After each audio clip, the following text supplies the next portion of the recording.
শগর নামে সূর্যবংশী এক রাজা ছিল। সেই রাজা বাবা দুই রানী ছিল।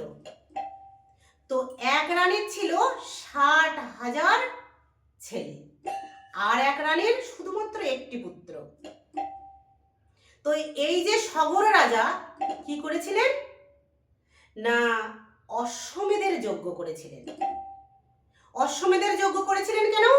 তখনকার দিনে শাস্ত্রে প্রমাণ দিয়েছে বা উল্লেখ আছে, কেউ যদি 100 বার অশ্বমেধের যজ্ঞ সম্পূর্ণ করতে পারে তাহলে কি হয়? ইন্দ্রত্বের পদ লাভ করে। তো বাবা, এই শগর রাজা যখন অনেকবার অশ্বমেধের যজ্ঞ করে যজ্ঞের অশ্ব ঘোড়া ছেড়ে দিত, আর সেই ঘোড়া কি করত? স্বর্গে মর্তে পাতালে ত্রিভুবন চড়ে বেড়াতো। তো রীতি ছিল ওই অশ্বমেধের যজ্ঞের ঘোড়া যে বাঁধতে পারবে তার সাথে ওই রাজার যুদ্ধ হবে। হয়েছিল তো বাবা, ত্রেতা যুগে রাম অবতারে রামচন্দ্রের ঘোড়া কে ধরেছিল? তার দুই ছোট্ট ছোট্ট বালক লব আর কুশ। রামের সাথে যুদ্ধ হয়েছিল। ঠিক তদ্রূপ এই সূর্যবংশীয় রাজা, ওই শগর রাজা ঘোড়া ছেড়েছিলেন। তো ইন্দ্র তখন মনে করলেন, এই যে শগর রাজা এতগুলো যজ্ঞ করেছে, এর তো 100 যজ্ঞ পূর্ণ হতে দেওয়া যাবে না, তাহলে তো ও আমার পদ নিয়ে নেবে, ইন্দ্রত্ব লাভ করবে। আর এখন কেমন হচ্ছে বাবা? এখনো যেমন হচ্ছে পদের জন্য সমস্যা, তৎকালীন সময়ও পদের জন্য সমস্যা হতো। এখন কেমন হচ্ছে আমাদের রাজ্যে দেখছেন না? চুরি, খুন, এমনকি ছিনতাই পর্যন্ত করছে নিজের পদ টিকিয়ে রাখার জন্য। কি হচ্ছে না রাজ্যে? আমাদের খোদ মুখ্যমন্ত্রীকে দেখে তো আমাদের জ্ঞান শিক্ষা হয়ে যাচ্ছে। তাহলে আগেকার দিনেও কি হয়েছে? ইন্দ্র তাই করেছে। ওই শগর রাজার যে অশ্বমেধের যজ্ঞ ঘোড়া, ওই ঘোড়াকে কি করেছে? নিজে বলে পারবে না বলে মুনির বেশ ধারণ করে ওই ঘোড়াকে বেঁধেছে। বেঁধে কি করেছে? ওই সাগরে গিয়ে কপিল মুনির যে আশ্রম, ওই আশ্রমে বেঁধে দিয়ে এসেছে। আর পাশে কপিল মুনি ধ্যানস্থ অবস্থায় আছে, তিনি তপস্যা করছেন। এবার শগর রাজার যে 60,000 পুত্র ছিল, তারা ওই ঘোড়াকে খুঁজতে খুঁজতে কোথাও না পেয়ে সাগরের শেষ প্রান্তে গিয়ে উপস্থিত হয়েছে। এমন সময় দেখলেন যে ওই আশ্রম আছে পাশে, আর মুনি মানে কপিল মুনি ধ্যানস্থ অবস্থায় আছে। তখন বাবা এই সাগরে এত সৌন্দর্য ছিল না। তখন কি ছিল? চারিধারে বন জঙ্গল, আর মাঝখানে একটা আশ্রম, সেখানে বসেই কপিল মুনি ধ্যানস্থ অবস্থায় আছে। তখনই এই যে 60,000 শগর রাজার পুত্ররা এসেছে, মনে করলেন এই মুনি মনে হয় ঘোড়াকে বেঁধে তপস্যার ভান করে বসে আছে। মনে করেন মুনিকে নানা রকম ভাবে কি করলেন? বাধা দিতে লাগলেন তপস্যায়, ধ্যান ভঙ্গ করবার জন্য। কখনো পাথর ছুঁড়ে মারলেন, কখনো লাঠি দিয়ে আঘাত করলেন, কখনো বল্লভ দিয়ে খোঁচা দিতে লাগলেন। এইভাবে করতে করতে করতে করতে এক সময় মুনির অঙ্গে খুব আঘাত প্রাপ্ত হলো। তখন মুনি কি করলেন?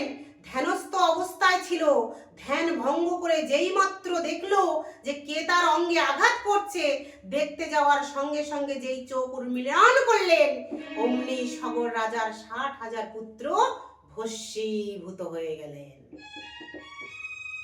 আর যেই না ভস্মীভূত হয়ে গেলেন,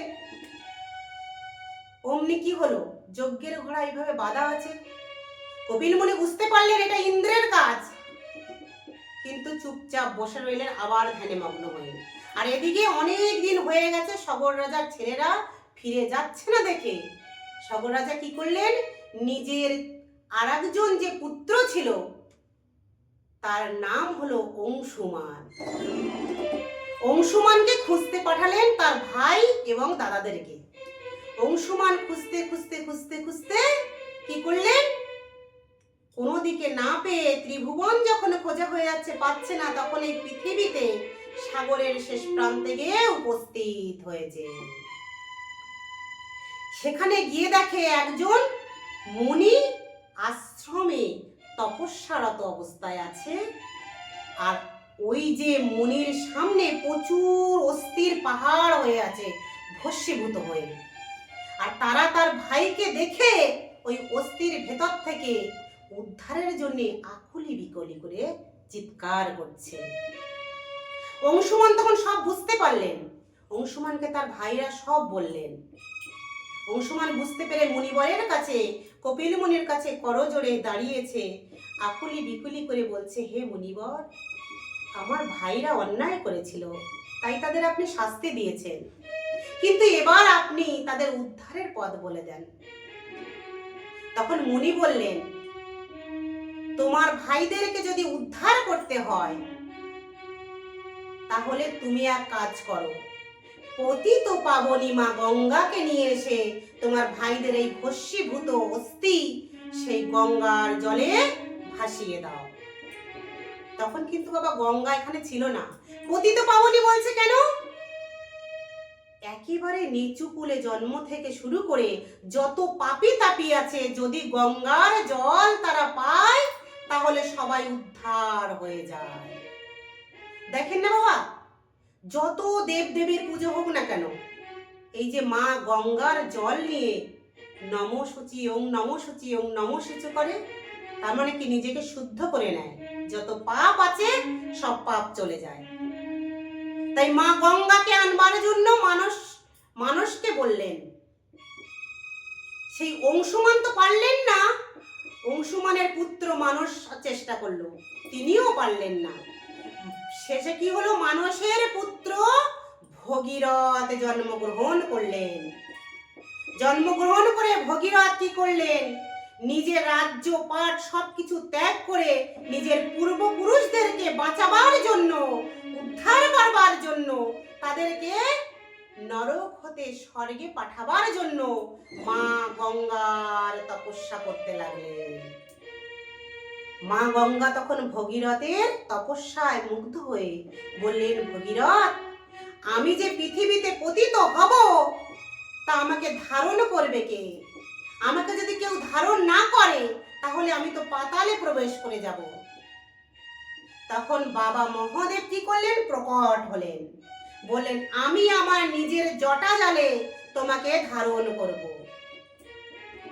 এই বলে মা গঙ্গাকে পৃথিবীতে নিয়ে আসলেন ভগীরথ। ভগীরথ চললেন আগে আগে নাম করতে করতে, আর মা গঙ্গা চললেন পিছনে পিছনে।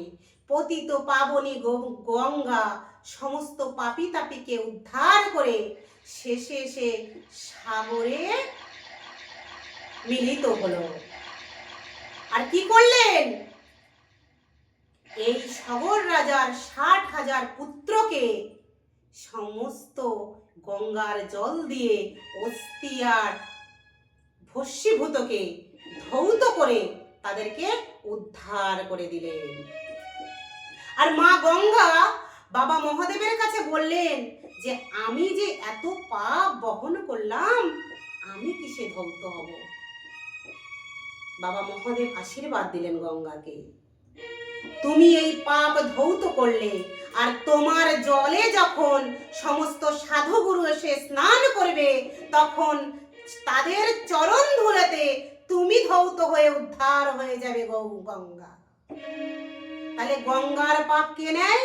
সাধুগুরুর চরণ ধুলি যখন গঙ্গার জলে পড়ে তখন পতিত পাবনী গঙ্গা উদ্ধার হয়ে হরি হরি বলে। নিতাই গৌর প্রেম ও প্রেমানন্দে হরি बोल हरि बोल। प्रेम से बोलो राधे राधे राधे राधे।